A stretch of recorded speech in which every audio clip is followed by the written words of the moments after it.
Madame, Messieurs, bonsoir et bienvenue à ce nouveau numéro de l'émission d'Écrit Information. Bandeko Batali Mbote Mingi, Wiskane surtout, Bozuli Bakuma la Morolanda Bisosu, na Poko na Lelo, Zana Moyi, Zana Tongo, Zana Butu, na Ebite, Tango Nini, Bozuli Baku, Yaroza Anabiso en direct na Mokolo na Lelo, na Line Sengwa Koyeba Kebo Ali Baike, Bofandi de Bosa Betando Ike Nabino, Bosepela Namsala, Tosalaka, Bolinga Namsa, Tosalaka, et puis Bobenga Rabiso, Butu Pemoyi. Je vous salue et je vous dis bienvenue donc à ce nouveau numéro de l'émission d'Écrit Information, qui est donc votre magazine, qui est donc votre émission que vous aimez, que vous appréciez, je suppose, et que vous regardez tous les jours avec grande délectation. Je suis heureux donc de vous retrouver. Vous remarquez dans ces studios ou ces décors, je vais dire ponctuels, qui nous accueillent depuis quelques émissions. Vous savez que nous sommes en déplacement. Lors de ma dernière émission, je vous avais dit, et vous avez certainement remarqué que nous ne sommes pas dans le pays. Nous sommes donc ici à Nairobi, capitale de la République du Kenya, où nous sommes donc venus pour vous faire vivre ces conclaves de l'opposition qui a été tenu ici pendant 2 jours, soit du 14 au 15 octobre dernier. Donc ça s'est clôturé le 15 avec une déclaration finale. On va tenter aujourd'hui d'esquisser. Il y a beaucoup de choses à dire, mais je pense que je ferai un certain nombre de choses. Mais quand je rentrerai dans mon en Belgique, chez moi, et que j'aurai fini le montage et les décryptages de tout ce que j'ai dans mes écrits et dans mes vidéos, je pense que c'est à ce moment-là que vous aurez vraiment une émission approfondie, qu'est-ce que je veux dire, une émission approfondie, vraiment en profondeur sur ce qui s'est passé aujourd'hui, demain ou après-demain. Je vais essayer de vous donner quelques analyses, quelques informations de ce qui s'est passé ici, et je tenterai à ma manière également de donner mon point de vue, parce que vous savez, le principe de cette émission d'Écrit Information est tout simplement le tempo de l'actu selon notre feeling. Ça veut dire, c'est notre manière à nous, ma manière à moi, Claude Perrault-Loira, de voir les choses, notre manière à nous de les ressentir et surtout notre manière à nous de les exprimer. Je prends toujours ces précautions d'usage pour essayer de vous dire dès le départ, c'est cette phrase qui est devenue comme une sorte de phrase magique, comme une sorte de récitation, justement, pour que nous ayons une sorte de meilleur entendement, nous tous. Ce que je dis ici n'est pas du tout une parole d'évangile. J'expose tout simplement mes propos étant pris de vos critiques, parce que je reste foncièrement convaincu que du choc d'idées, la lumière, alors la vraie lumière, finit toujours par jaillir. Il n'y a pas question de dire que nous avons le monopole de la connaissance. Vous savez, je suis arrivé au Kenya aujourd'hui. Partout où je passe, je vois des Congolais, je vois des pays, des personnes de la sous-région en train de me saluer. J'ai été heureux de rencontrer lors de cette manifestation des professeurs d'université qui me disent qu'ils s'abreuvent auprès de mes analyses. Quel honneur ça me fait de savoir que ces sommités d'intelligence des personnes hautement placées sur le plan scientifique et sur le plan intellectuel s'évertuent et se plaisent à donner de leur temps devant leurs petits écrans, devant leur téléphone pour me regarder, pour... c'est eux même qui dit, j'ai vu un professeur ici, je ne voudrais pas citer son nom, qui m'a dit, Perrault, c'est magique ce que tu fais. Moi, je m'abreuve de l'actualité, de l'analyse de la situation politique au Congo en te regardant. Je lui ai dit, professeur, vous ne pouvez pas imaginer l'honneur que vous me faites en me disant ça. Et ça me met encore une fois de plus devant des très grandes responsabilités. Et tu t'es dit, Perrault, aujourd'hui, tu représentes quand même quelque chose, petit soit-elle, mais tu représentes quelque chose. Il faut que tu restes digne de la confiance, du sérieux que ces gens te donnent. Et j'ai toujours dit aux gens que c'est mon combat de tous les jours. Je suis arrivé à Nairobi. Moi, je suis arrivé, je crois, dimanche très tôt le matin. J'ai atterri ici aux alentours des 5h ou 6h exactement. Je suis arrivé, je crois que le lundi, j'ai été appelé par quelqu'un qui est venu de la délégation des opposants qui était ici. Et il a souhaité me voir. J'étais tellement fatigué, et surtout que j'étais en train d'organiser mon petit studio. Vous savez que je me déplace seul, il fallait s'assurer du son, il fallait s'assurer de ceci et de cela. Et lorsque l'occasion nous a été donnée, et lui et moi, de pouvoir nous rencontrer, j'ai vu que la personne est venue me voir. Il m'a dit qu'il me cherchait parce qu'il avait pris un avion avec quelqu'un qui est des nationalités, qui n'est pas congolais. Il m'a dit que, parce que la personne passe aussi parfois dans mes émissions, il me dit, écoute Perrault, j'avais un cadeau à te donner. J'ai dit, c'est quoi le cadeau? Il dit, écoute, en prenant l'avion à Paris, j'ai vu un monsieur me rentrer dans l'avion. Il me dit, bonjour messieurs, bonjour. Moi, vous ne me connaissez pas, évidemment, je ne vous connais pas. Je vous ai déjà suivi 1 ou 2 fois chez Perrault Loira, donc dans ses émissions. J'ai tenté de lui écrire, mais il ne m'a pas répondu. Évidemment, vous êtes tellement nombreux à m'écrire.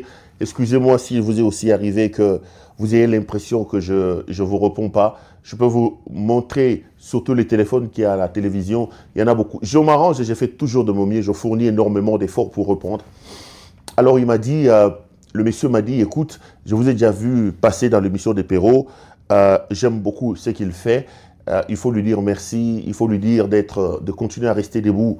Nous croyons en lui et nous sommes nombreux à croire en lui. Et le monsieur a donné 100 $. Il dit, j'ai pas beaucoup d'argent.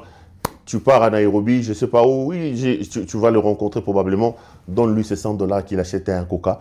Et le monsieur a sorti, il m'a dit, mais je ne connais pas ce garçon. Il m'a accosté dans l'avion, il m'a demandé de te donner 100 $. Je pris ces 100 $ avec larmes aux yeux, comme d'habitude, avec un sentiment d'humilité, surtout un sentiment de responsabilité. Je me dis, c'est incroyable que nous soyons aujourd'hui... je veux dire, sur le devant de la rampe de ce combat d'informer, de ce combat de dénoncer quand il est faux et surtout de ce combat de dire la vérité, rien que la vérité. Je voulais ici la main sur le cœur lui dire grand merci. Et j'ai demandé à ce monsieur-là de me donner son numéro. Probablement, quand je vais rentrer chez moi, je vais tenter de l'appeler pour lui dire de vive voix merci et surtout pour m'excuser parce qu'il a dit qu'il m'a appelé plusieurs fois. Et il m'a écrit plusieurs fois pour lui dire, pour me saluer, je ne prends pas. Donc, vous aussi, peut-être que vous vous êtes retrouvés dans cette situation. Je voulais saisir l'occasion pour vous présenter à vous également des excuses profondes de mon cœur. Peut-être que vous lookinga, peut-être que vous lukanga, comme il ben, comprenez que vous êtes tellement ébélé, tout ça ébélé, c'est pas une famille. Aujourd'hui, il peut m'arriver de prendre peut-être un certain nombre de temps pour répondre et surtout pour lire tous les messages que je reçois. Mais nous fournissons des efforts pour répondre au maximum, alors au maximum, si pas à tous les messages que nous recevons de nos téléspectateurs répondus partout à travers le monde. Non seulement en République démocratique du Congo, mais aussi à travers le monde. Donc, ici, c'est donc des cris information. Je prends des questions importantes d'actualité politique, je le mets sur la table, j'essaie d'épiloguer et de donner un point de vue à ce que je vois, selon moi, et ça me fait énormément plaisir. Vous connaissez la philosophie, ça commence de plus en plus à rentrer, donc ça sera une bonne chose. Donc, ici, donc, nous émettons toujours à partir de Nairobi, la République du Kenya. J'étais ici, dans ce pays, il y a presque 2 ans. Je me rappelle, j'ai traversé, je fouillais, à cette époque-là, j'avais fouillé, j'étais à Dar es Salaam avec mon petit Jason. Lorsqu'on nous a dit que Jason, plutôt cet autre bandit, comme dans leur expédition, il faisait tout le temps ça, Christian Daïwal était une fois de plus revenu nous chercher et j'avais encore fouillé. J'avais pris Jason, on a quitté là où on habitait, je crois que c'était à 4 h du matin, on s'est battu, on s'est organisé en fouillant et je suis arrivé dans ce pays, donc je suis rentré par Mombasa. Je me rappelle, j'ai pris la route Boutou. D'ailleurs, pour traverser la frontière, c'était compliqué, j'ai dû me cacher. Oh là là, mon Dieu, un jour on parlera de tout ça, c'est pas grave. Je suis arrivé à Mombasa, j'ai fait quelques jours à Mombasa et j'ai été arrêté à Mombasa. Ceux qui savent, savent. Je n'ai pas envie de dire c'est un certain nombre de choses. J'ai été arrêté à Mombasa. Est-ce qu'il faut que je les dise? Bon, peut-être que je vais mettre certaines personnes mal à l'aise. Un jour, je les dirai. J'ai été arrêté à Mombasa et moi et Jason, c'était chaud. Alors, c'était chaud. C'est vrai que pendant cet exil, j'ai eu énormément de problèmes. J'ai eu énormément de moments de tension. Mais celui-là, il faut quand même qu'on s'en dise. C'était un des moments... un des paroxysmes de la tension et de la peur. Là, je ne suis pas quelqu'un qui a peur. Moi, J'ai toujours dit aux gens que la peur, c'est un sentiment qu'il faut absolument éviter parce que la peur te fait arrêter de vivre. Mais ces jours-là, je vous dis que c'était à son summum. Surtout que série on a voté au Kangaba Eric Kuba. Eric Kuba, on a bakangé na l'aéroport à Dar es Salaam et puis après Watine na Kinshasa. Moi, j'ai été arrêté à Mombasa ici. Je suis arrêté à Mombasa, on m'amène quelque part, tout ça, on commence à me raconter un certain nombre de choses. J'ai senti que ça ne sentait pas bon. Heureusement qu'ils avaient le temps de me laisser mon téléphone. J'ai dû appeler certains amis. Ils se reconnaîtront peut-être s'ils sont en train de regarder cette vidéo. Je voudrais ici profiter de l'occasion pour leur dire merci. Quand le contexte le permettra un jour, je reviendrai ici pour citer leur nom et surtout de les rencontrer pour leur dire merci de vive voix. Vous ne pouvez pas imaginer combien à ce moment-là, vous avez besoin de l'aide, vous avez vraiment besoin qu'on vous soutienne. Et dans notre endroit d'arrestation où on était à Mombasa, j'ai dû prendre mon téléphone, heureusement, j'ai appelé 2-3 personnes. Heureusement pour moi, ces personnes avaient des contacts ici, ils ont appelé immédiatement ici pour alerter. Je me rappelle qu'on a commencé à chercher à nous faire, évidemment, à gauche, à droite, et un des contacts avait appelé la présidence ici. Je crois que quelques heures plus tard, alors que tout semblait être fait pour que, voilà, etc., j'ai vu qu'on est venu nous libérer. Donc, on nous a libérés. Le même soir, j'ai décidé de fuir Mombasa. J'ai fui Mombasa, je suis venu à Nairobi, etc., C'est compliqué. Voilà, c'est un peu ma vie. Alors, je veux dire que ça faisait, à cette époque-là, ça va faire un peu plus d'une année que j'étais venu dans ces pays, comme exilé, en fuyant, évidemment, la folie de M. Helmut Ngeleka, alias Félix Tshisekedi. Et je me rappelle que c'était la première fois que je prenais ces trains. Ils ont un train extraordinaire. Quand on m'a libéré, j'ai demandé à mon petit Jason, j'ai dit, bon, Mombasa ne me rassure plus. Non, on m'a dit, non, on ne te fera rien. Écoutez, la présidence est informée. J'ai dit, psychologiquement, je suis plus à l'aise ici. Psychologiquement, je suis plus à l'aise. On a pris nos bagages. Le même soir, j'ai acheté un billet de train. C'est là que j'ai aussi aimé. Quand vous arrivez par exemple à la gare de Mombasa, j'ai pris un train de Mombasa pour arriver ici à Nairobi, un train extraordinaire, propre. Donc ça n'a rien à envier par exemple au train de chez nous en Belgique ou... je commence aussi à appeler la Belgique chez nous. Oh là là, c'est pas possible, les trains de chez nous en Belgique. Ok, merci mes amis belges. Vous m'avez quand même aidé à... La Belgique, c'est ma seconde patrie. Je me sens de plus en plus enraciné, attaché à ce pays. Je paye mes impôts là-bas. Un jour, peut-être qu'on en parlera.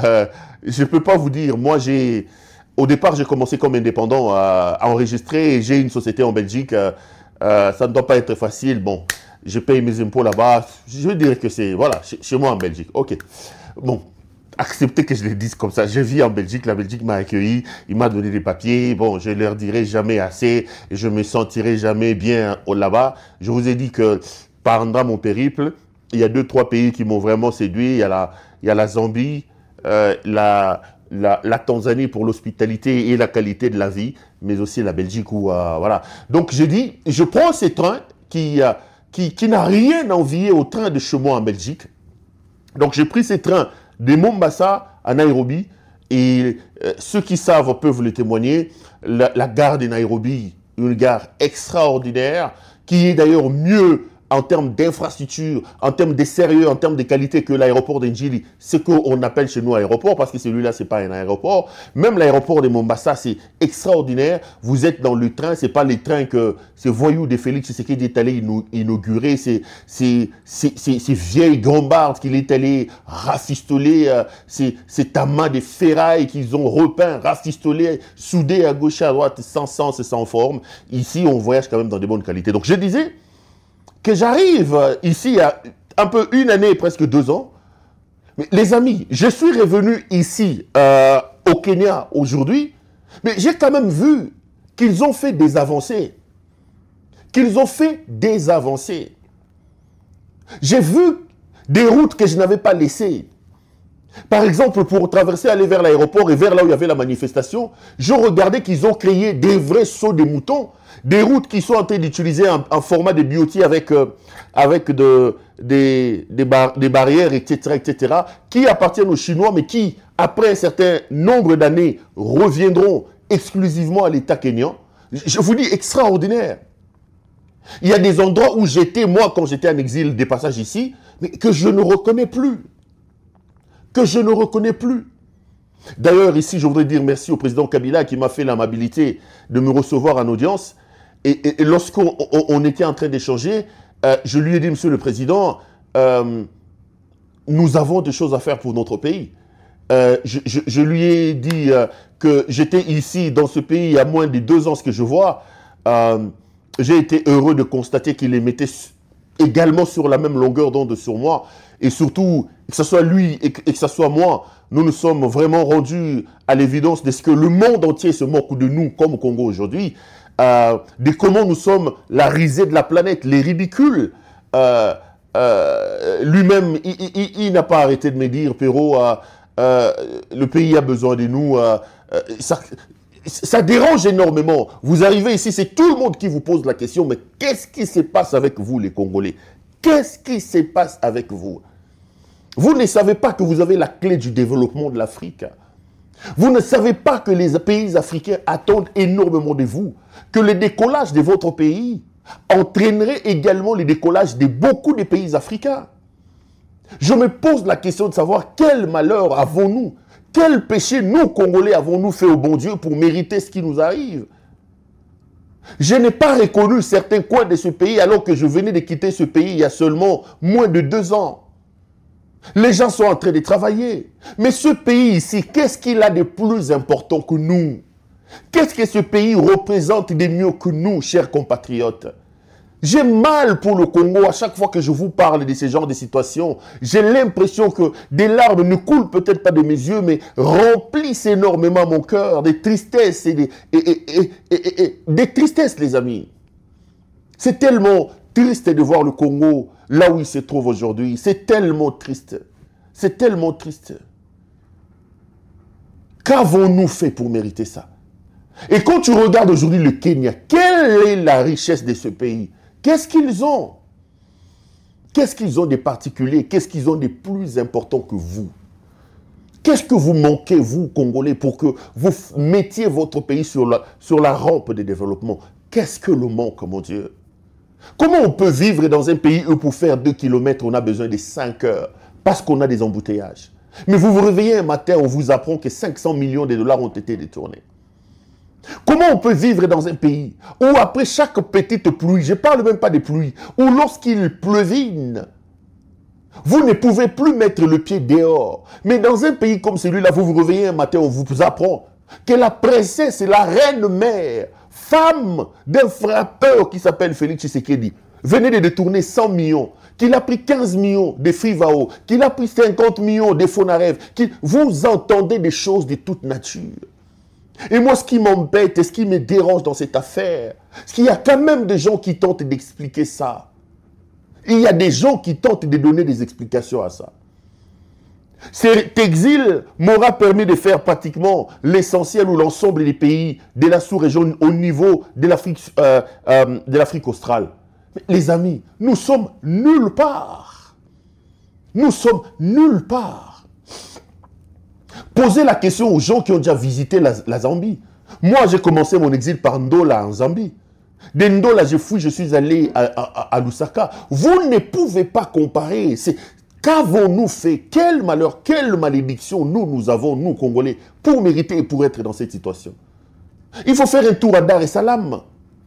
Ils ont aujourd'hui des trains, ils ont aujourd'hui... Vous ne pouvez... Regardez la gare, regardez l'aéroport. Vous dites, mon Dieu, qu'avons-nous fait exactement pour que nous vivions comme ça, pour que nous méritions ce genre de choses? Les amis, nous avons la responsabilité de sauver ce pays. Le Congo est un patrimoine commun. Le Congo est un bien collectif. Nous l'avons hérité de nos pères qui ont fait énormément de sacrifices. Et certains ont même versé de leur sang pour que ce pays soit là où il est aujourd'hui.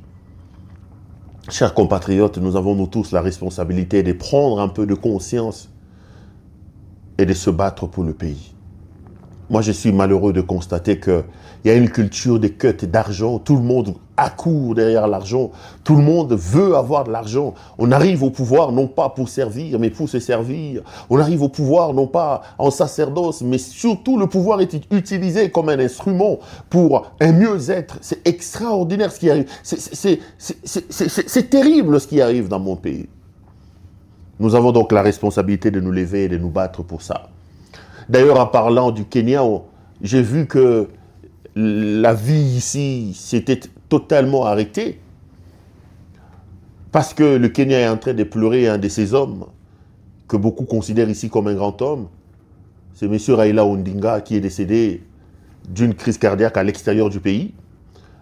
Son corps est arrivé, je crois, c'était aujourd'hui, ou c'était le 16, hein, oui, le 16 octobre, donc aujourd'hui, ou si vous regardez cette émission hier, parce que l'émission est enrichie, le corps est arrivé.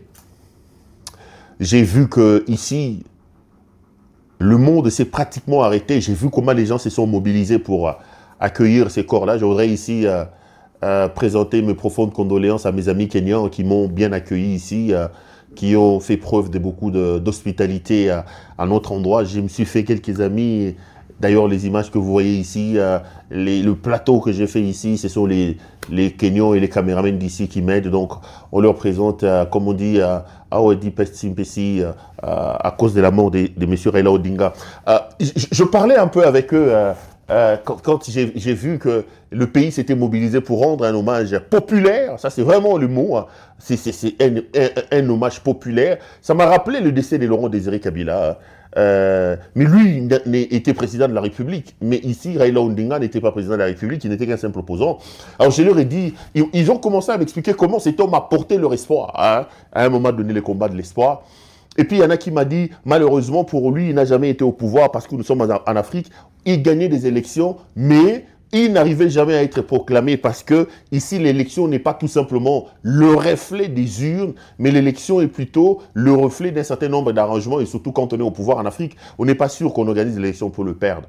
Et il m'exprimait sa déception de ne jamais avoir vu Raila Odinga être président de leur pays. Et puis, moi, maintenant, dans le forum où j'étais, j'ai rigolé avec lui, j'ai dit, peut-être qu'aujourd'hui, vous lui rendez cet hommage populaire. Je vous dis, les amis, le stade était plein, les routes étaient bloquées ici parce que le corps de Raila Odinga est arrivé aujourd'hui.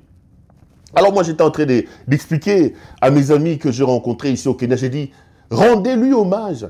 Mais rien ne vous assure que s'il était devenu président de la République, vous aurez eu de lui toujours l'image que vous avez de lui d'un opposant qui portait les espoirs de votre pays.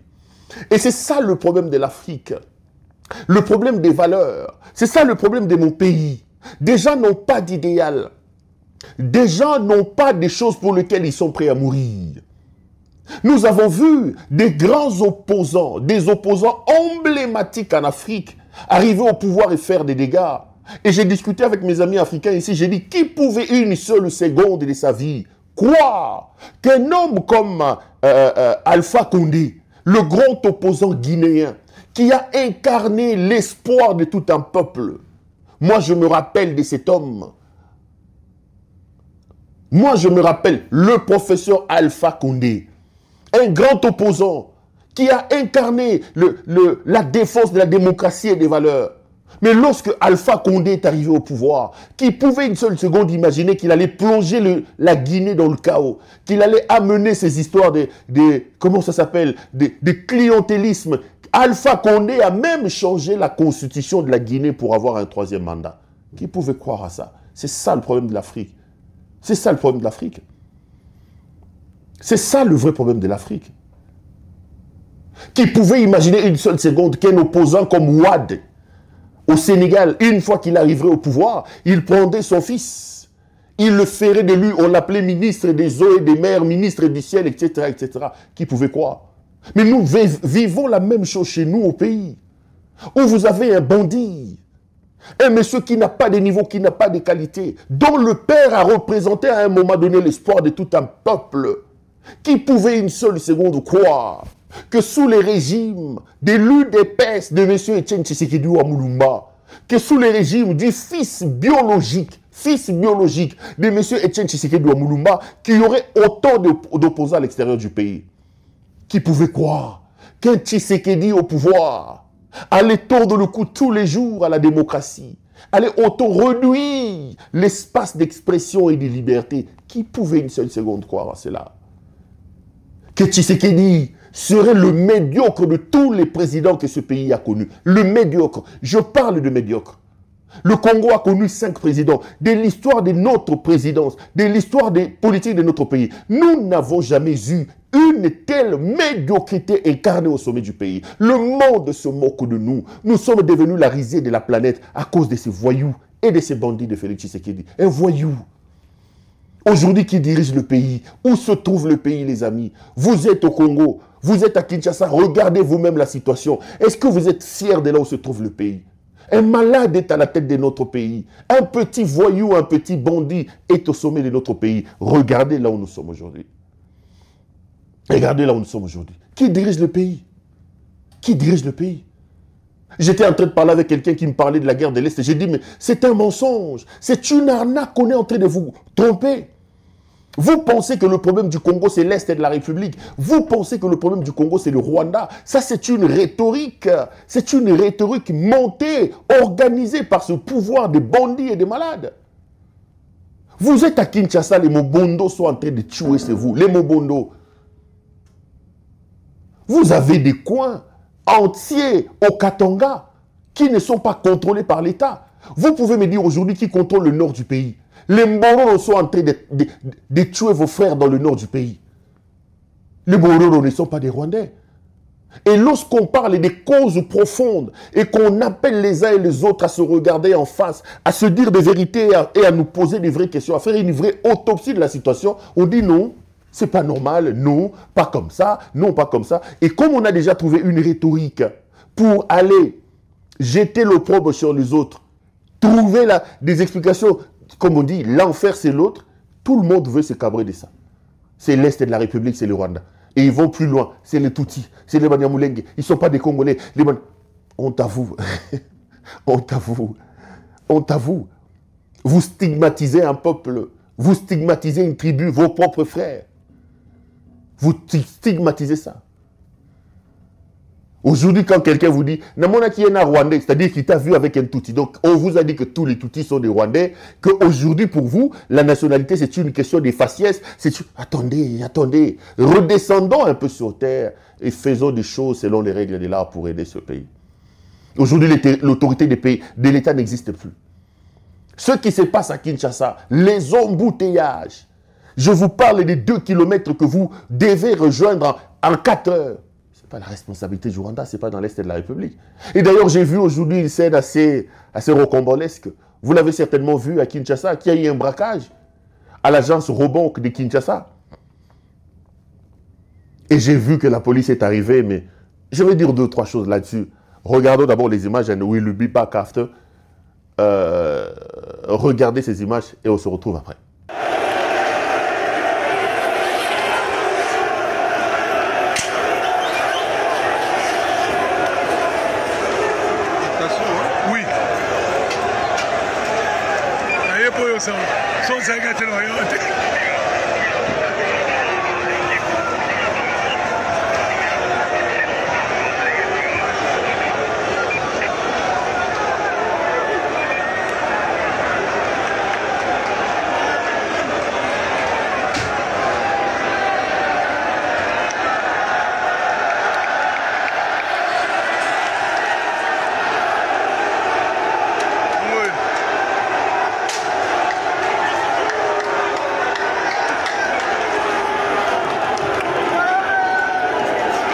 Situation apaisée. Situation apaisée, mon général. Quel maman de manière attend.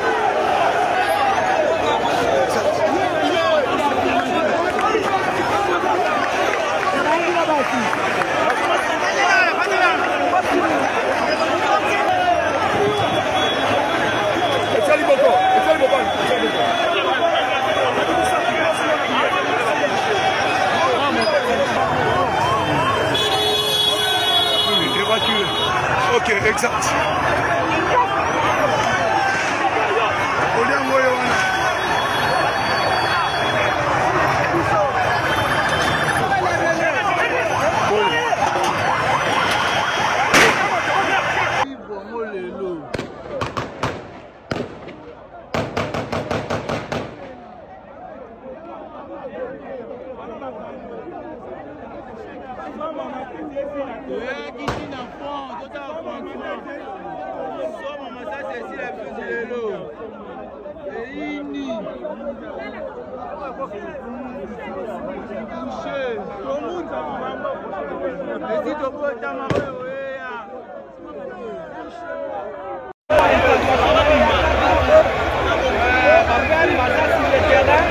La police est là sur le terrain. Bakarami de chat. Intervention payée. Bango ana bon. Bon, Bakani Bango. Intervention yé. J'y payé. Donc Awa et Indi. J'y payé. Renfort yé. Bon, il paye qui? Les gens purs. Ah, Obedio, aux hommes batteurs.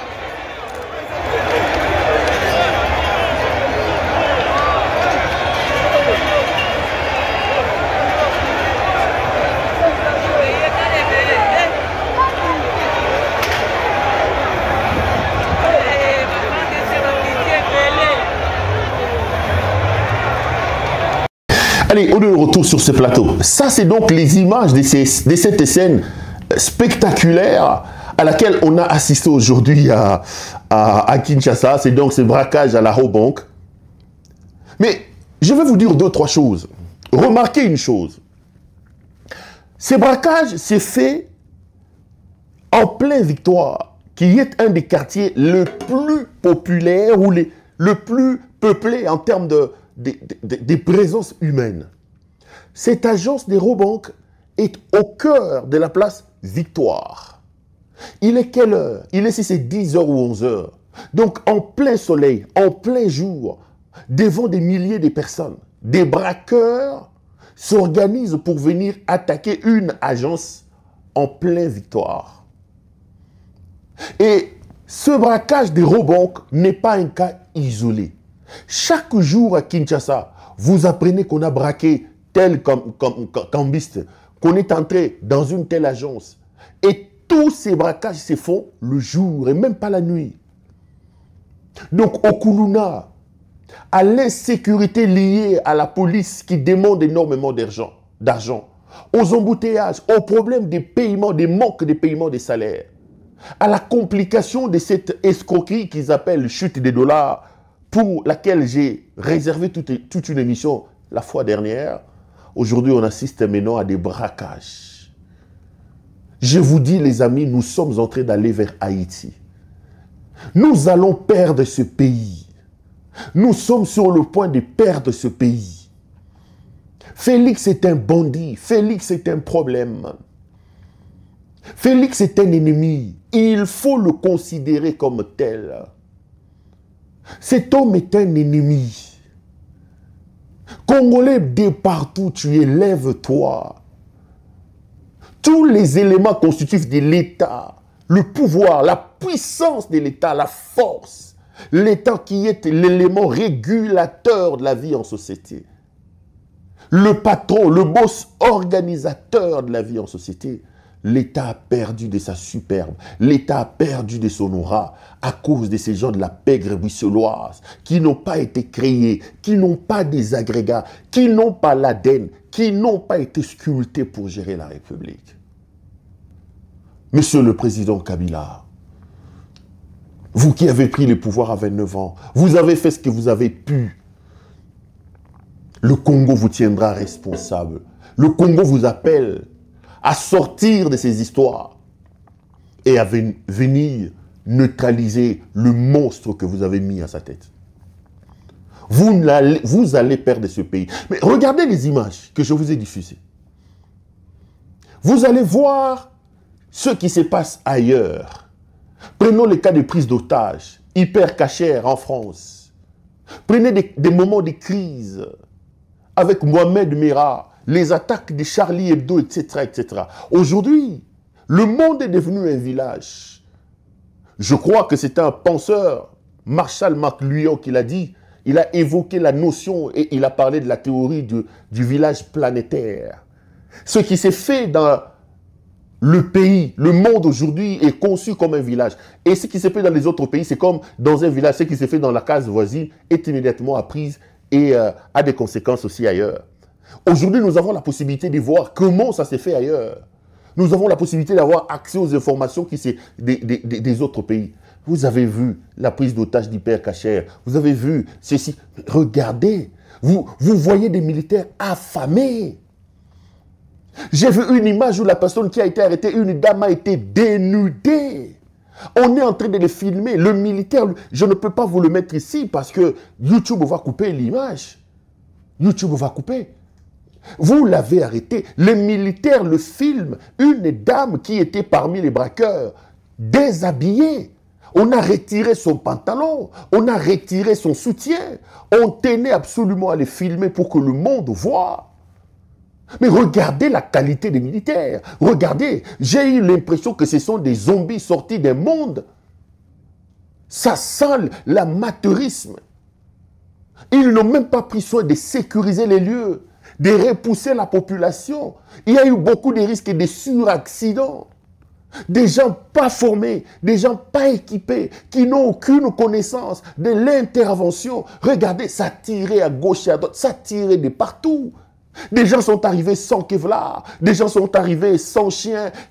C'est-à-dire que vous êtes en brousse.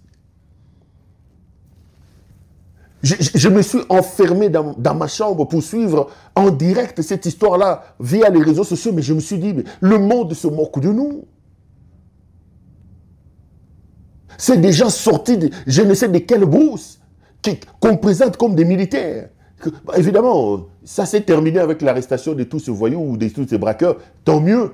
Mais regardez la cacophonie, le désordre dans lequel s'est organisée cette intervention des militaires. Ça, ce n'est pas la responsabilité du Rwanda, les amis. Ça, ce n'est pas la responsabilité des États-Unis. Ce n'est pas la responsabilité des Nations Unies. C'est notre responsabilité à nous, comme pays. C'est notre responsabilité à nous, comme peuple, de se dire trop, ça n'est de trop. Moi, ce qui me fait mal, c'est que c'est Bondi Delmout Ngeleka. C'est un homme qui a vécu 40 ans durant à l'extérieur du pays. Il a vécu en Belgique. Il sait comment ça se passe là-bas. C'est des scènes auxquelles il a assisté.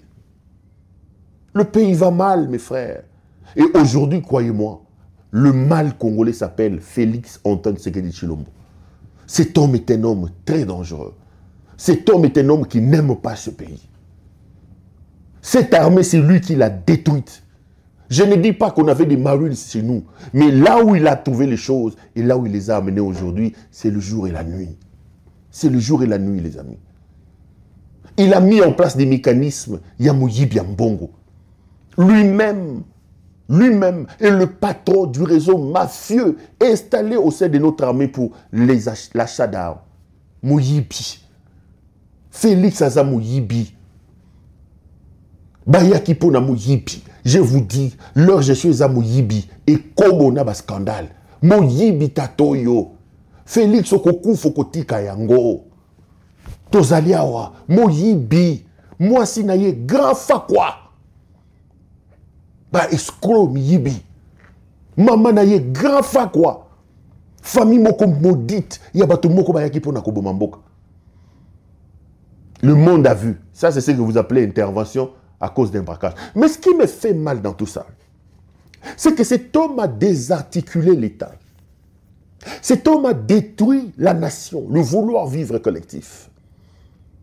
Il a promu le tribalisme, tout ce que Mobutu a fait pour que règne au Congo l'esprit zaïrois, qui n'avait rien à savoir des origines des gens. Nous avons eu des voisins et on ne savait pas d'où venaient ces voisins. Ces voyous sortis de la cuve de la bière à Bruxelles est arrivé avec sa pègre bruxelloise. Aujourd'hui, ils ont détruit les pays. Ils ont détruit la nation, le vouloir vivre collectif. Les gens n'ont plus envie de vivre ensemble. Moulouba, c'est Moulouba. Boukalinga Bouetou. Pouvoir na biso balouba. Pouvoir na biso balouba. Mais les amis, je vais vous donner des informations. Ces messieurs, dans 2 semaines, 1 ou 2 semaines, je sais qu'il est devant la télé en train de me regarder. Peut-être qu'ils vont repousser ou ils vont le faire avant. Ces messieurs a décidé de changer la constitution. Et il va le faire. Mes caméras sont formelles sur la question et je vous donne des informations. Au moment où je suis en train de réaliser cette émission, Félix Tshisekedi Tshilombo a entamé une série d'actions. L'ordonnance est déjà sur sa table. Il est en train de remplir les cases de la commission chargée du changement de la Constitution. Pourquoi il le fait? Il le fait parce que le sort et l'avenir de ce pays ne l'intéressent pas. L'avenir et le devenir de ce peuple, ce n'est pas son problème. L'homme est arrivé au pouvoir. Il avait des reculs, des choses qu'il enviait chez les enfants de Mobutu. Il est en train d'assouvir ses passions. Il est en train d'assouvir sa folie. Et aujourd'hui, avec des milliards qu'il a gagnés, il veut changer la Constitution. Croyez-moi, je vous donne cette information.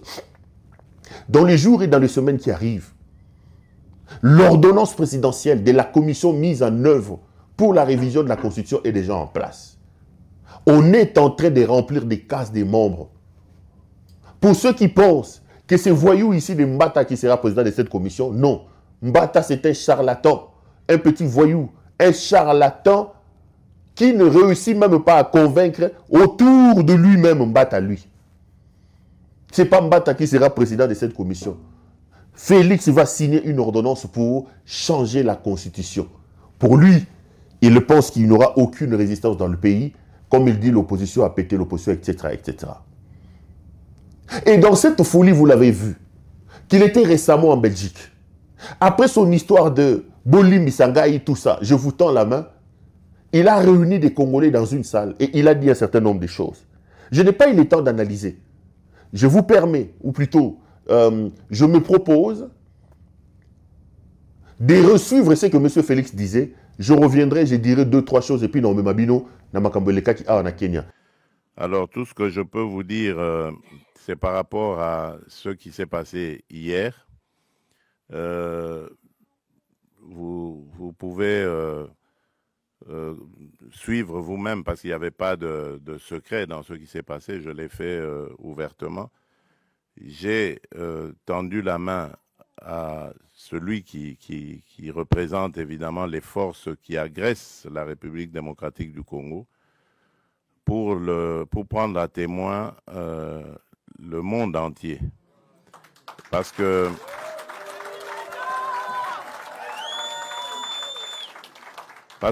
depuis un certain temps, vous ne le savez pas, c'est des batailles qui se passent dans les milieux diplomatiques. Vous n'êtes pas forcément toujours au courant, mais les initiés peuvent le savoir.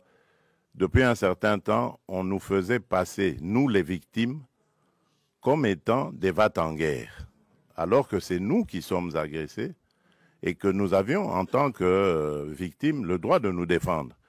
Eh bien, mais dans ce droit que nous exercions de nous défendre, on commençait à vouloir nous présenter comme des gens qui ne voulaient pas la paix, qui voulaient la guerre.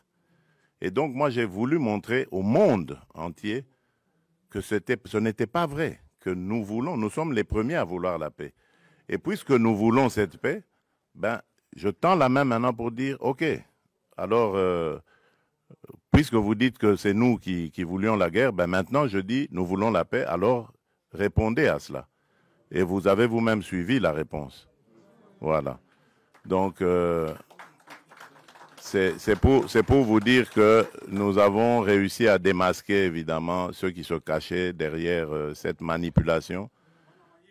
Et je vous dis que cette manipulation, elle va jusqu'à l'intérieur du pays. Tous ceux qui parlent de dialogue et tout ça, qui présentent aussi à leur manière les choses en disant, voilà, on ne veut pas du dialogue. Oui, on ne veut pas de ce dialogue-là. Oui.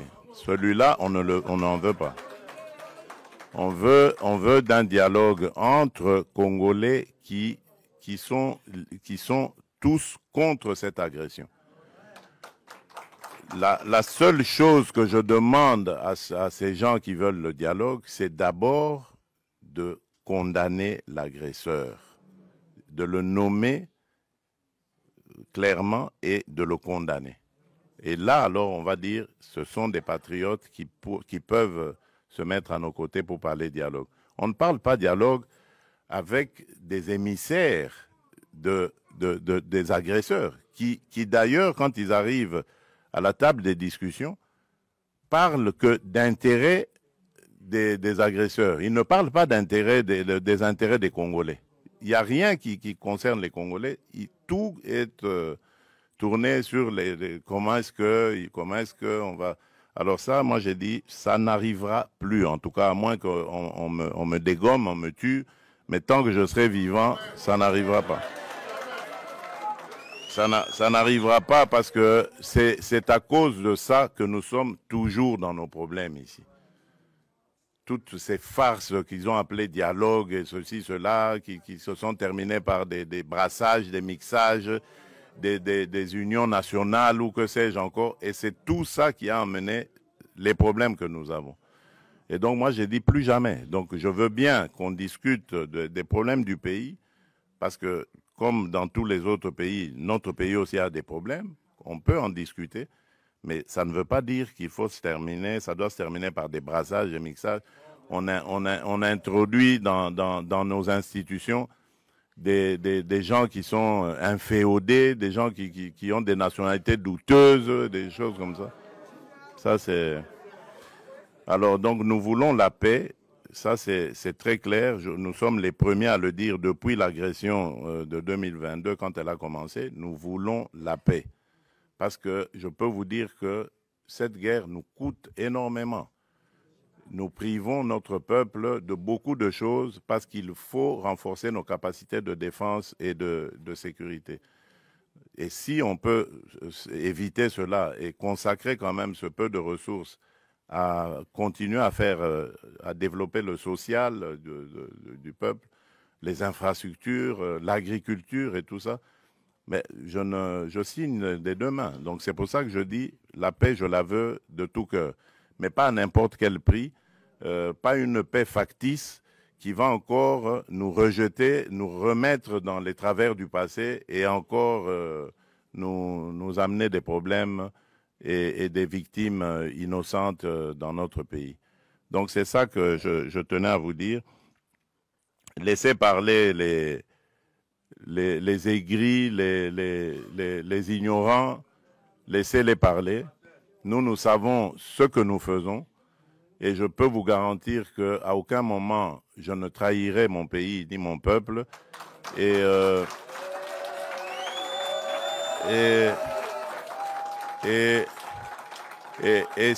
surtout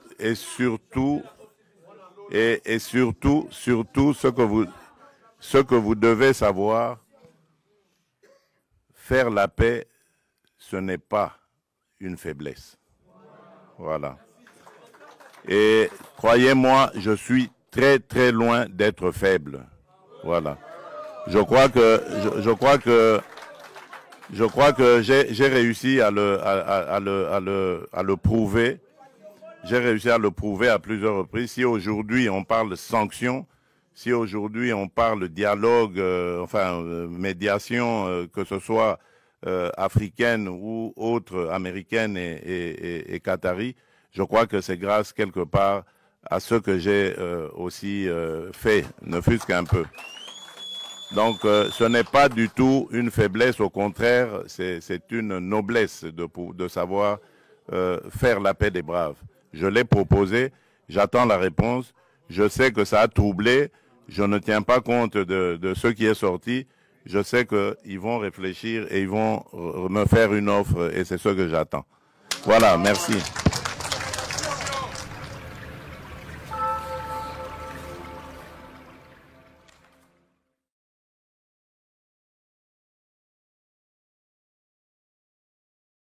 Allez, on est de retour sur ce plateau. Les amis, vous me donnerez raison. Un fou est à la tête de notre pays. Un fou est à la tête de notre pays. Je m'abstiens de dire toujours un certain nombre de choses, mais quand vous regardez M. Helmut Ngeleka, alias Félix qui est en train de parler, vous avez remarqué depuis un temps, je vous dis toujours, coupez la tête, regardez la tête, coupez la tête. Regardez quand Tshisekedi parle, sincèrement, ce type, sa tête doit être passer dans un scanner, dans un IRM, Kabila nous a rendu un mauvais service en allant prendre cette trisomie qui a le mettre à la tête du pays. Sincèrement, laissez-moi le dire, les gens de EDCPL, pardonnez-moi, mais tu sais qu'il dit, il souffre de la trisomie 21. C'est un trisomique qui dirige le pays. Regardez la tête. Rien qu'à couper sa tête et à regarder. Depuis un temps, je vous appelle à regarder la tête. Si déjà, sur le plan physique et physiologique, vous pouvez vous en rendre compte, en ayant un regard beaucoup plus insistant, un peu plus affûté sur l'expression faciale, sur les gestuels de cet homme, si il peut laisser des traces sur le plan physique, à combien plus forte raison sur le plan du cerveau? C'est un cerveau qui n'existe pas. C'est un malade. Ce monsieur est un malade. Je vous dis la vérité, un fou, un déséquilibré psychiatriquement et mentalement est à la tête de notre pays. Des choses qu'il évoque, la manière dont il les étale, vous rendez à l'évidence que c'est une maladie. M. Tshisekedi, qui laisse à ces messieurs le temps de parler? Denise Ignakeru, la tiktokeuse de Pakadjouma. Au côté, il y a Mouto Yote. Parce qu'à chaque fois qu'il prend la parole, à chaque fois qu'il parle, c'est pour sortir des bêtises et des sottises. D'abord, il va se promener en Belgique, à outre États-Unis, à Belgique, pour voir ses copines, boire et montrer à toutes les personnes qui se moquaient de lui, dans sa vie de pauvreté, de légèreté, qui n'a pas étudié, qui n'a pas travaillé. Quand il était en Belgique, aujourd'hui, il rentre pour montrer au monde entier que je suis devenu président de la République.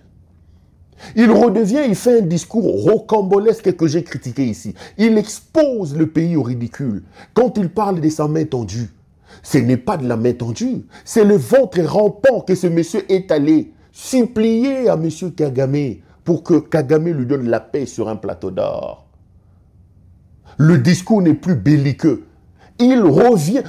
Il dit bonjour le matin, le soir, il dit imbécile. Donc, c'est un homme, c'est de la trisomie qui est installée au sommet de votre pays. Un trisomie qui dirige le Congo.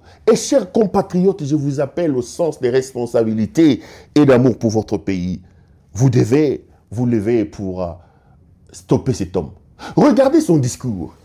Il vous dit, jamais tant que je serai vivant. Messieurs, on sait que vous êtes un faiblard. Ce n'est pas la première fois que vous jurez. Même quand il vous dit, même si vous voulez tuer mes enfants, ne croyez pas en lui. Jamais, même si, sauf si on vient me dégommer, qu'on me tue. Messieurs, tu nous as dit qu'autant que je serai vivant, regardez-moi, aussi longtemps que je serai vivant, je serai président de la République, je ne me mettrai jamais autour d'une même table avec les M23. Aujourd'hui, ils ont signé encore des histoires à Doha avec les mêmes M23. Donc, il pense que quand il dit que, à moins qu'on me dégomme, il impressionne les gens. Il oublie que les Congolais ne sont pas dupes. Lui avait dit, lisez sur mes lèvres, à la moindre escarmouche de ces rigolos, je vais déclarer la guerre. Monsieur Ngeleka, est-ce qu'on n'a toujours pas eu la moindre escarmouche? On n'a toujours pas eu la moindre escarmouche. Pour qu'aujourd'hui ça change, à moins qu'on me dégomme. Mais monsieur, autant tu es revenu sur tes propos. Si tu ne fais rien, on te dégommera. Le Congo est plus important qu'Ngeleka. Cet homme est un homme inutile, sans utilité, sans importance. Le Congo, c'est 2 345 410 km² de superficie. Nous ne pouvons pas sacrifier l'avenir de 120 millions de personnes à cause de ces trisomiques et de ces malades ici. Puisque lui, il veut lier l'avenir du pays au fait qu'on doit les dégommer. Mais, messieurs, autant la moindre escarmouche a eu lieu, tu n'as rien fait, autant, s'il faut te dégommer, tu ne feras rien, on va te dégommer. On est habitué à des discours extrémistes de ta part qui sont accompagnés d'aucun effet. Où est la moindre escarmouche aujourd'hui? Tu as dit qu'à la moindre escarmouche est arrivée jusqu'à prendre des gommas au Salamine. Aujourd'hui, comme on met des gommes. Si il y a eu la moindre escarmouche, sorti par ta propre bouche, aujourd'hui c'est le dégommage arrivera. Coupez ça, envoyez-le lui. Coupez ça, envoyez-le lui. Autant tu as dit qu'à la moindre escarmouche, ils ont fait la moindre escarmouche. Aujourd'hui, c'est à moins qu'on me dégomme. Le dégommage arrivera. la moindre escampe. Lui, il nous a dit ici qu'à partir de Goma, je peux toucher. On attend toujours. Ce n'est pas lui qui nous a dit que je rencontrais Kagame seulement au ciel. Où en sommes-nous? Et aujourd'hui, il revient, il intimide les gens à en parler, à moins qu'on me dégomme. Tozaliao. Le pouvoir de la langue. Puisque tu appelles à ça le pouvoir de la langue, ce sera de ta propre faute et tu l'auras appelé le pouvoir de la langue. Parce qu'il dit des choses qu'il ne maîtrise pas. Il commence son discours en disant, j'ai dit ça parce que c'est Kagame qui nous a attaqués. Mais messieurs, finalement, qui nous attaque? Qui nous attaque? Est-ce que Kabila qui a été condamné à mort? Ou c'est Kagame? Qui est le véritable patron du M23? Parce qu'il a dit dans son discours, non seulement quand il demandait pardon à Kagame, mais aussi devant les Congolais, que Kagame est le vrai responsable du M23. Mais finalement, qui est le vrai responsable du M23? Mais si c'est Kagame qui est le responsable du M23, que fait la condamnation de Kabila? Voilà quelques 2-3 bêtises de ce monsieur. Il parle d'un dialogue.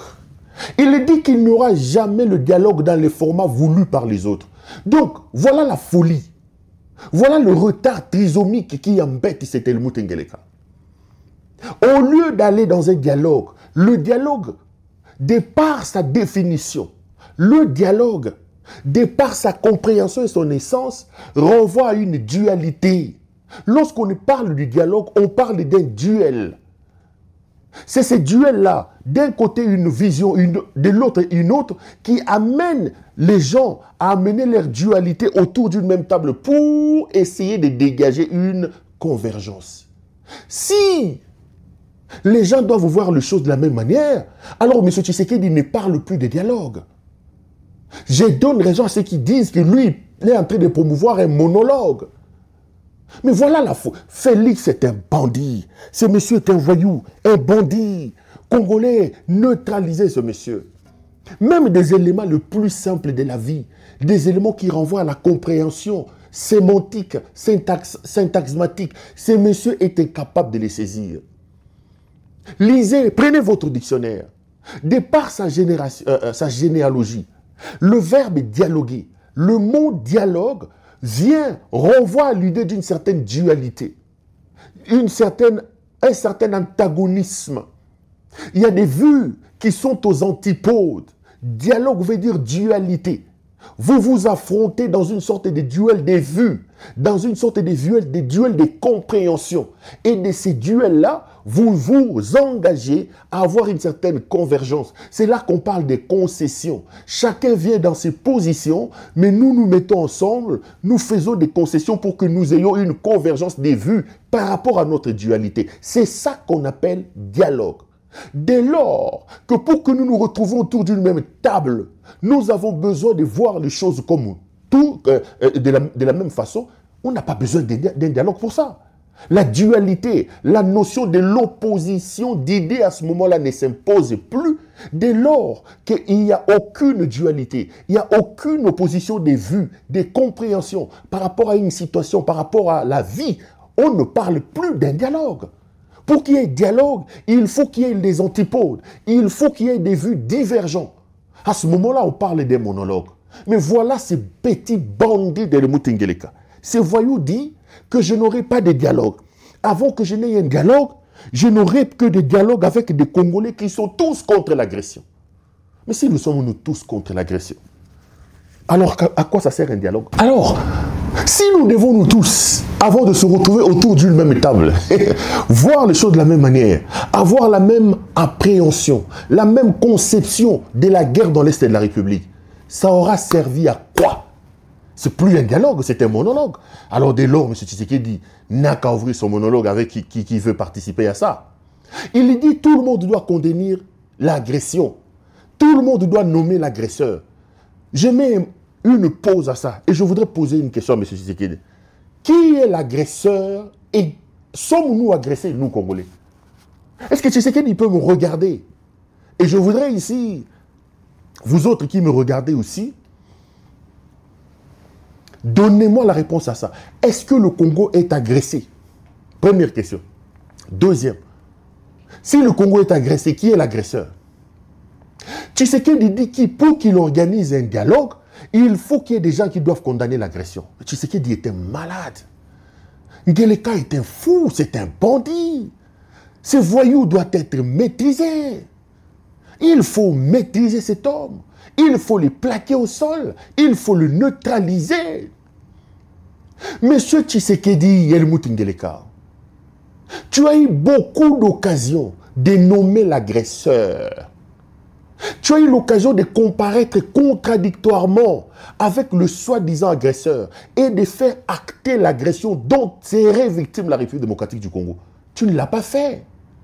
Tshisekedi peut-il vous dire dans quel accord, dans quel forum international, dans quel forum régional, dans quel forum sous-régional, dans quel forum, je ne sais où lui Tshisekedi a réussi à faire acter que la République démocratique du Congo est agressée. Il me présente ça, j'arrête le journalisme. Posez-lui la question. Parce que lui, il dit que pour avoir un dialogue, nous devons nous tous condamner l'agression. Nous devons nommer l'agresseur. Lui, Tshisekedi, peut-il me regarder dans les yeux et me montrer où est-ce que lui, Tshisekedi, a condamné et a nommé l'agresseur? Tshisekedi a assisté à combien de forums internationaux? Même ici, en Tanzanie, ici, où l'EAC et la SADC se sont réunis. Tshisekedi a été incapable, alors qu'il avait la possibilité. Il avait la possibilité de défendre sa position et d'acter que la République démocratique du Congo est agressée. Surtout que là, il avait la possibilité de comparaître, de plaider contradictoirement avec l'agresseur. Nulle part dans un document, on nomme le Rwanda comme agresseur. Tshisekedi a signé des accords où il a vendu votre pays aux États-Unis d'Amérique. Reprenez ces accords, reprenez tout ce qui est fait, lisez et relisez. Montrez-moi où est-ce que Tshisekedi a réussi à faire acter et à faire nommer le Rwanda comme pays agresseur. Montrez-le-moi. Tshisekedi, à l'heure où je parle, en négociation avec les M23 à Doha, il dit que c'est des panthères, il dit que c'est des éléments du Rwanda. Est-ce que Tshisekedi peut vous montrer un petit papier dans lequel il fait acter que le Rwanda est un agresseur? Un petit papier dans lequel il acte que le Rwanda, que le Congo subit une agression. Est-ce qu'il peut le montrer? Mais si lui, qui est président de la République, qui a le monopole de la puissance publique, qui est supposé être le mieux informé, si lui est incapable de nommer l'agresseur, si lui est incapable de condamner l'agression, si lui est incapable de faire acter l'agression, il demande aux citoyens que nous sommes, nous autres, et à ses autres compatriotes, de condamner quelque chose qui n'existe pas. Comment on peut condamner les néants? Si lui, président de la République, n'a pas réussi. Mais il dit que pour avoir un dialogue, il faut d'abord condamner l'agresseur. Lui, il a fait condamner le Rwanda où? Il a condamné le Rwanda où?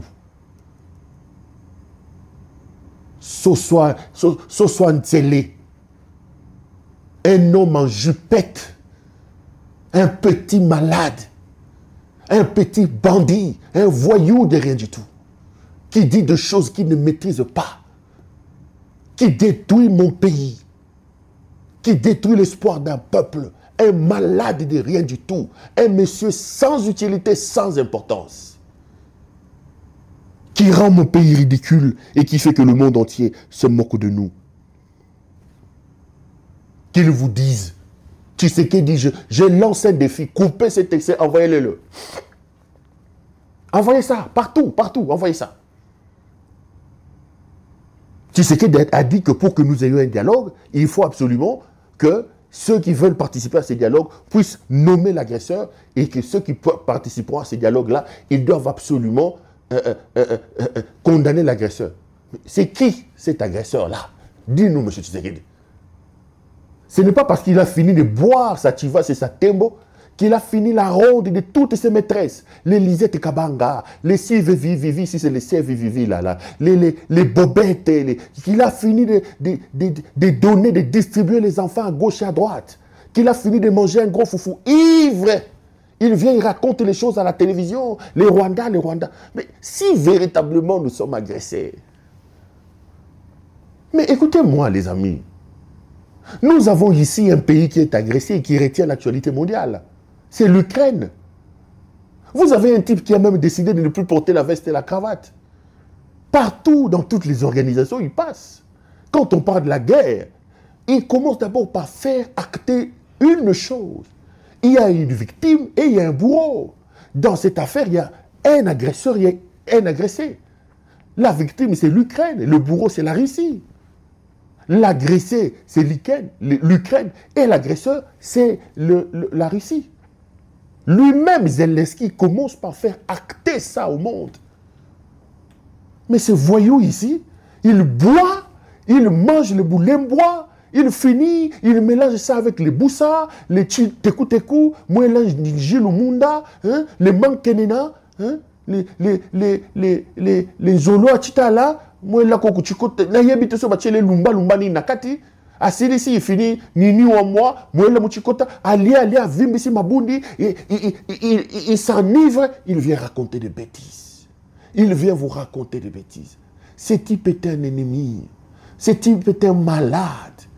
Congolais, même au ciel, vous me donnerez raison. Et je suis heureux que nous ne sommes pas encore arrivés au ciel. Ici, sur la terre des hommes, la plupart de mes compatriotes me regardent en me disant « Péro, parfois, je comprenais pas ce que tu disais.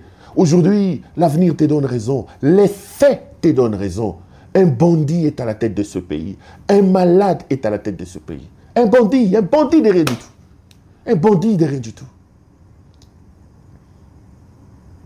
Nous voulons condamner l'agresseur. M. Tshisekedi dit, moi j'ai un plateau, je veux condamner l'agresseur. Mais je ne veux pas condamner les néants. Je veux nommer l'agression, mais je ne veux pas nommer les néants. J'ai lu le protocole d'accord que tu as signé aux États-Unis avec le Rwanda, si c'est le Rwanda qui est l'agresseur. J'ai lu ce que tu fais avec les M23. J'ai lu le communiqué final de la réunion conjointe EAC-SADC. J'ai lu les différents communiqués que tu t'es fait rédiger quand tu rencontrais Paul Kagame en Angola. Des communiqués rédigés par la présidence angolaise avec Joao Lorenzo. J'ai lu les communiqués publiés par le prince de Qatari là-bas, au Qatar, qu'il vous a reçu. Nulle part alors dans ces communiqués, il est fait état d'une agression, d'un agressé et d'un agresseur. Nulle part. Mais si toi qui es président de la République, qui plaide contradictoirement avec l'agresseur, toi qui es président de la République, qui a les moyens de l'État, tu es incapable de faire acter l'agression dont tu parles, à combien plus forte raison, moi, un simple Congolais? Ce type est un malade. Il ne comprend pas qui il est. Ce type est un voyou. Chers compatriotes, vous avez la responsabilité. Et pour terminer le tout, il dit, à moins qu'on mette des gommes. Tu as dit, à la moindre escarmouche est arrivée. Le pouvoir de la langue. Autant la moindre escarmouche est arrivée, autant si tu ne fais pas attention, le dégommage arrivera. Le dégommage arrivera. Le dégommage arrivera. À moins qu'on mette des gommes, à moins qu'on... Moutou tchana na moutou ya pambala pamboloyo. Tout ça, c'est Kabila. Tout ça, c'est Kabila. Maintenant, nous sommes en train de nous promener avec lui au Kenya, ici en exil. Condamné. Kabila, Joseph, il faut neutraliser ce monsieur. Il faut neutraliser ce monsieur. Je parlerai de ça lorsque je vais évoquer la situation et le conclave de Kenya. Il faut neutraliser ce monsieur. C'est un voyou, un malade qui est à la tête de notre pays. À moins qu'on mette des gommes, Il dit, des gens qui ont la nationalité douteuse, la guerre nous coûte énormément. Lui, tu sais qu'il dit, aujourd'hui, il veut plaider sur le coût de la guerre. Mais Kabila a été ici, non? Combien de guerres auxquelles a fait face Kabila? Lorsque vous dites Kabila a géré le pays pendant 18 ans, bande de malades et de fous. Mais selon votre logique, Kabila n'a pas géré le pays pendant 18 ans. Kabila a pris le pouvoir en 2001. Il y avait la guerre. Kabila a fait face au CNDP. Kabila a fait face au M23. Kabila a fait face à Laurent Kunda Batouaré et à Laurent Bouteboussi. La chute des Goma, des Bukavu, à Kisangani, tout ça. Kabila, c'est un homme qui a fait la guerre. Mais yo, tu sais que yo, moutali, boma, yo, natatana, yo. Vous étiez là, limité en train de crier, non? Kabila, Zoyi, Bambongo, Kabila. Est-ce que vous avez eu la moindre compassion, la moindre condamnation Yo Tshisekedi, ton père, en pleine guerre, a dit que le Rwandais n'était pas des agresseurs. Ton père a envoyé Valentin Moubaki au Rwanda alors que nous avions des problèmes avec le Rwanda. Toi, Tshisekedi, toi là, toi, yo, Ngele Kaoyo, quand tu as pris le pouvoir, est-ce qu'il y avait le Rwanda chez nous? C'est lui qui a ramené Paul Kagame se faire applaudir à l'aéroport. C'est Kabila? C'est nous? C'est nous? C'est lui qui a envoyé sa femme aller se faire des amis, des amitiés avec la femme de Kagame. C'est Kabila, c'est nous? Les commis, déjà nationalité douteuse, et tout ça. Et quelle nationalité douteuse? Il dit non, il n'y aura pas de brassage, il n'y aura pas de mixage. Moutali Boma, Ngeleka, Helmut, est malade. Ngeleka ici prend le pouvoir. Il nous dit que je trouvais une armée structurée, organisée. Il a même ajouté, il dit, il y a des choses qu'on disait dans l'opposition parce qu'on ne se rendait pas compte. Maintenant que je suis arrivé au pouvoir, j'ai la réalité en face. J'ai trouvé une armée structurée, moderne, organisée. À cette époque-là, cette armée-là n'était pas issue au débrassage et des mixages. C'est maintenant, après avoir mangé le foufou, après s'être allé engrosser la femme de mon vieux, l'ancienne femme de Christian, de Toussaint Chilombo ici, la fameuse Bobette qui a fait encore les désordres aux États-Unis. Après avoir acheté des appartements ici à Waterloo, à Séville, qui draine derrière elle une cargaison de marchandises tout droit dédouanées des ports de Boma et de Lady là-bas à Matadi. C'est maintenant qu'il se rend compte, c'est ivrogne de Ngeleka ici, c'est maintenant qu'il se rend compte que l'armée là a des brassages, a des ceci. Non, avant Ngeleka ici ne se rendait pas compte que cette armée là était issue de brassage. C'est maintenant. C'est maintenant. Ba Félix ba fingi sa diamba, ba fingi sa diamba, bango ba fingi sa diamba na masang. Ce type était un aventurier. Ce type était malade. Il dit que ce qui coûte à la République aujourd'hui, ce n'est pas la guerre, c'est ton incompétence. Mais si tu es un incompétent, d'une incompétence notoire, ce qui coûte à la République aujourd'hui, ce n'est pas la guerre, c'est ton détournement. Des milliers de dollars que tu as détournés. Tu as fait 7 ans, tu as endetté mon pays, nous sommes à 16 milliards de dollars de dettes aujourd'hui. 16 milliards de dollars auraient pu construire l'aéroport d'Ndjili. 16 milliards de dollars auraient pu relancer l'industrie économique du pays. 16 milliards de dollars auraient pu structurer les choses. Ces 16 milliards de dollars, tu as volé ça, mon yébi. Tu as volé ça avec la paka humaniste de ta femme ici. Moi, sinon, à paka il y a Tété Kazayo. Moi, ça paka Jumoyo. Moi, ça paka Jumoyo. L'ancienne visiteuse de chez Yabouès. Yabouès Andjili.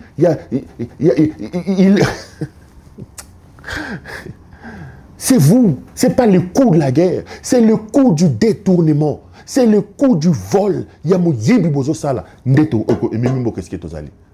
Et chers compatriotes, cet homme doit être maîtrisé. Cet homme doit être neutralisé. Si vous aimez votre pays, vous avez la responsabilité de braquer, prendre cet homme, de le plaquer au sol et de le neutraliser. Vous avez la responsabilité de le neutraliser. Les amis, laissez-moi vous dire 2-3 mots sur ce qui s'est passé au Kenya. Je vous ferai une restitution, parce que ici, je suis encore à Nairobi, je n'ai pas totalement fini ma mission. Je suis journaliste, et chaque jour, je découvre, je suis toujours en quête d'informations. Quand j'aurai fini, je ferai vraiment 1 ou 2 émissions élaborées où j'entrerai en profondeur sur tout. Mais puisque l'actualité l'exige, nous sommes donc ici à Nairobi, au Kenya, où s'est tenu pendant 2 jours, soit du 14 au 15, un conclave de l'opposition politique et des forces sociales de la République démocratique du Congo. Ce conclave s'est terminé le 15, donc le 15 octobre, avec un certain nombre de choses, notamment une déclaration finale. Je vous prie ici de resuivre, parce que j'ai largement diffusé ça sur ma chaîne, la déclaration finale. Ici, c'est Seth Kikuni qui est en train de les lire. On va suivre, on se retrouve après. S'agissant du 3e point, fort du diagnostic posé avec rigueur, les forces politiques et sociales réunies en conclave sur l'avenir du Congo, 1. Constatent avec gravité la détérioration continue de la situation sécuritaire dans l'Est du pays et ce, en dépit de la tenue des négociations directes à Doha au Qatar entre le gouvernement congolais et le mouvement AFC-M23, lesquelles négociations ont conduit à la signature, le 27 juillet dernier, de la déclaration de principe assortie de plusieurs engagements dont la cessation des hostilités entre parties au conflit, ainsi que le mécanisme de surveillance et de vérification du cessez-le-feu en République démocratique du Congo, signé le 14 octobre 2025. 2. Dénonce avec fermeté la dégradation de la situation sécuritaire dans les provinces de l'Ituri et du Nord Kivu, sous administration militaire dans le cadre de l'état de siège. 3. Expriment leur solidarité et réaffirment leur proximité patriotique à l'endroit de tous les compatriotes victimes de violences de tous ordres dans la partie est de notre pays, dans le Kwango, dans le Kwilu, dans le Maïndombe, ainsi que dans les centres urbains de Kinshasa et du Haut-Katanga. 4. Réitèrent leurs préoccupations quant au contexte politique du pays, marqué notamment par la réinstauration de la dictature, par l'union sacrée convertie en parti unique, le rétrécissement de l'espace démocratique, l'instrumentalisation à outrance de la justice à des fins de règlement des comptes politiques, la confiscation de moyens de l'État à des fins de propagande et de pérennisation d'un pouvoir illégitime, fondamentalement dressé contre le peuple. 5. Affirme que le règlement définitif de la crise politique, délibérément créé et entretenu par Tshisekedi Tshilombo, passe nécessairement par la tenue d'un dialogue inclusif, sincère, sans sujet tabou et dont les conclusions sont imposables à tous. Elle récuse donc, de la manière la plus formelle, le monologue projeté par M. Tshisekedi Tshilombo et réaffirme en conséquence leur soutien au pacte social pour la paix et le bien vivre ensemble en République démocratique du Congo, initié par la mission conjointe ECC-5O. 6. Dénonce la détention arbitraire des leaders politiques et sociaux, des membres de forces de sécurité et de défense, ainsi que tous les jugements iniques prononcés par les cours et tribunaux à l'encontre des leaders de l'opposition et des voix critiques au régime de Kinshasa. 7. Dénonce le détournement des deniers publics et le pillage des ressources naturelles du pays par le régime en place. 8. Décide de se rassembler dans un cadre dénommé Mouvement Sauvant la République démocratique du Congo, en abrégé Sauvant la RDC. Tobikisa ekolo, tuokowe taifa, tupandishai jitunga, beto mvulusa insi. De prendre contact avec tous les Congolais opposés à la dictature afin de mener à l'unisson des actions en vue de mettre fin à la tyrannie, de restaurer l'autorité de l'État, de rétablir la démocratie et de favoriser la réconciliation nationale. 9. Décide d'engager une grande offensive diplomatique afin d'éclairer les pays frères d'Afrique ainsi que les partenaires extérieurs sur la crise qui déchire notre pays, ses causes profondes et les voies pour y mettre fin de manière efficace et durable. 10. Décide de s'approprier les 12 priorités visant à restaurer le Congo proposées par son Excellence Joseph Kabila Kabange à l'occasion de son adresse à la nation du 23 mai 2025 et en particulier celle relative à la mise à terme de la dictature. 11. Lance un appel à toutes les forces politiques et sociales qui partagent la feuille de route et l'agenda ainsi défini à se joindre à la présente plateforme en vue de poursuivre ensemble la lutte contre la dictature et la promotion du mieux-être de population congolaise. 12. Exige le retrait de toutes les troupes étrangères et des mercenaires du territoire national. 13. Adopte les résolutions du conclave des forces politiques et sociales et s'engage à les mettre en œuvre avec diligence et efficacité. 14.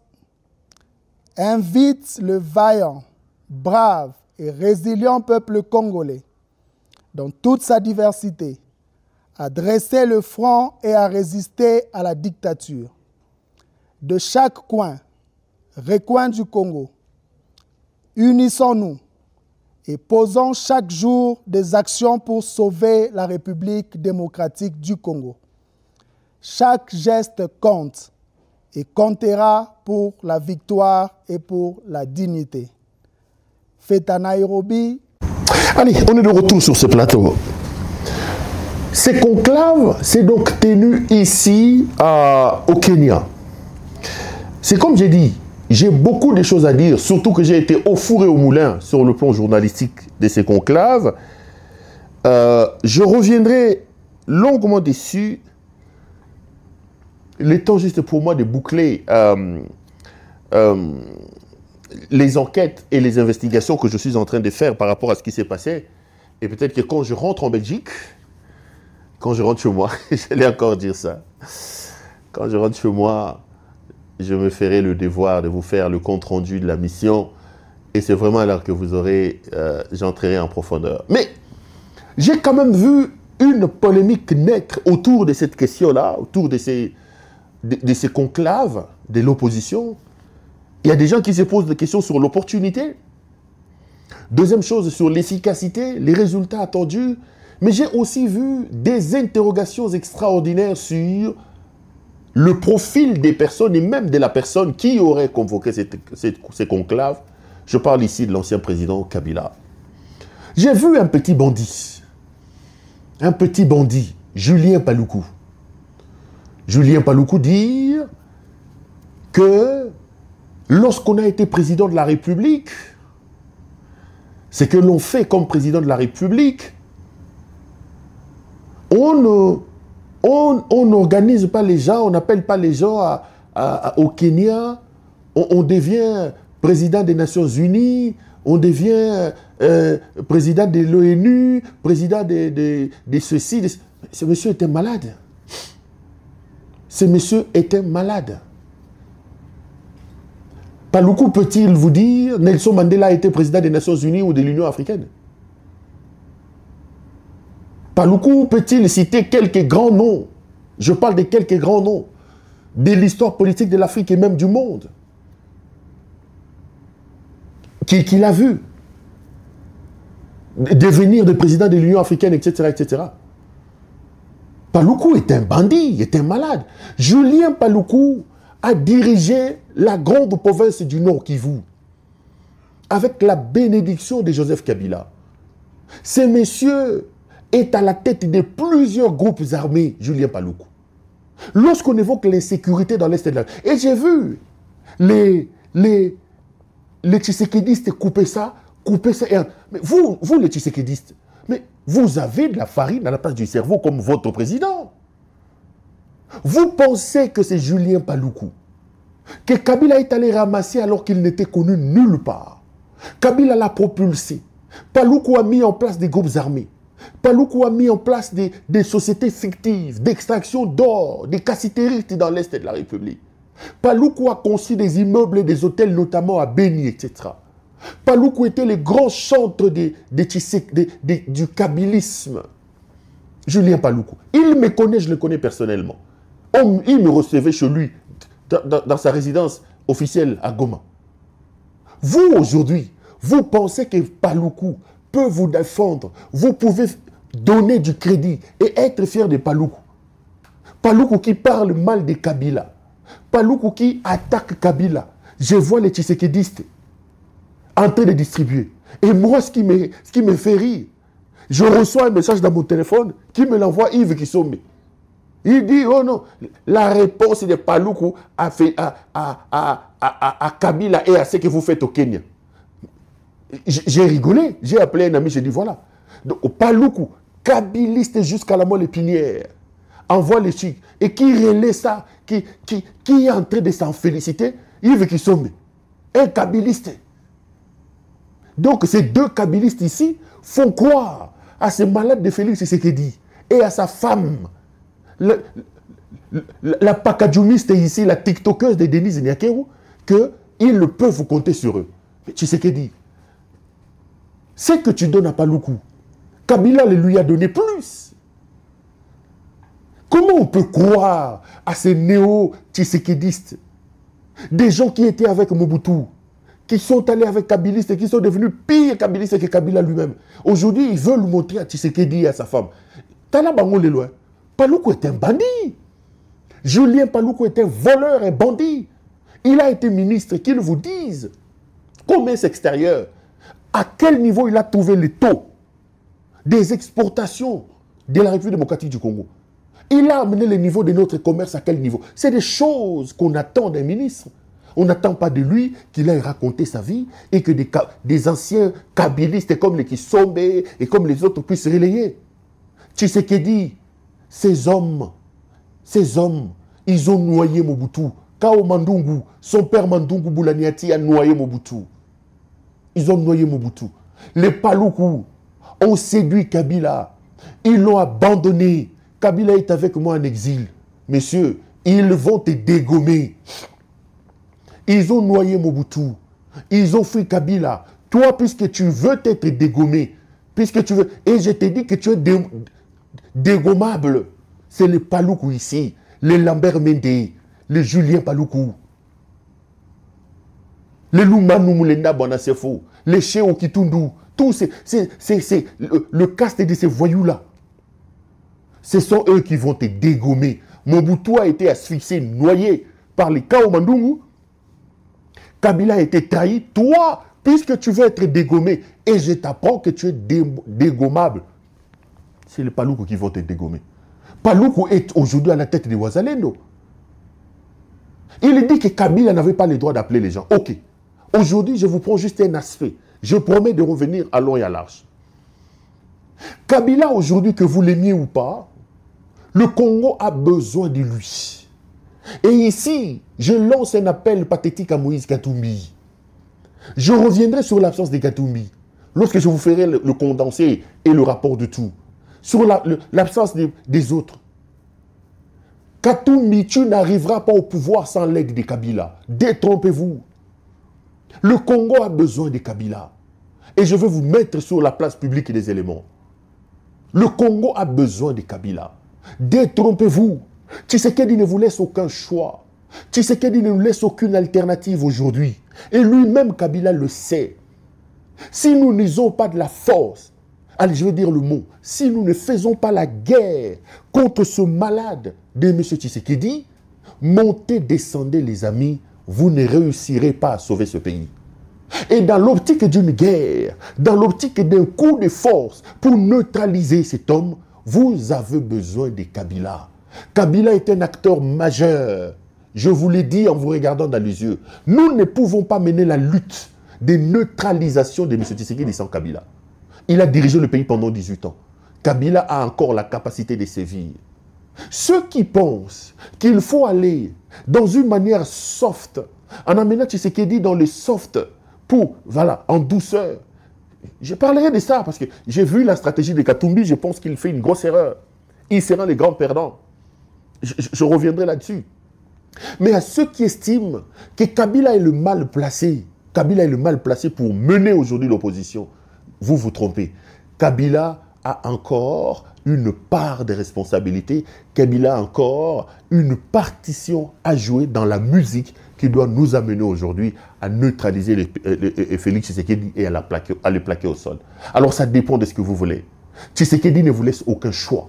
Tshisekedi était malade, était un bandit. Et je vous dis ici que dans le jour qui arrive, coupez cet extrait, gardez ça, vous vous souviendrez de moi. Ce monsieur va changer la constitution. C'est à ce moment-là que vous direz que Pérou Louara nous avait dit ça. Et dans cette optique-là, parce que je vous dis que vous ne faites pas la guerre à Tshisekedi, vous n'ouvrez pas le feu pour neutraliser ce monsieur.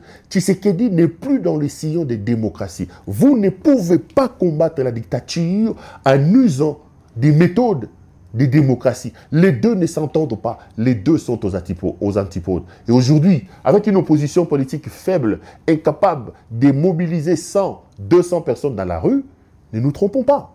Nous avons besoin de la guerre. Et Kabila était un militaire. Kabila était un homme qui a fait la guerre. Kabila était un ancien président de la République. Vous avez besoin de lui. Vous avez besoin de lui.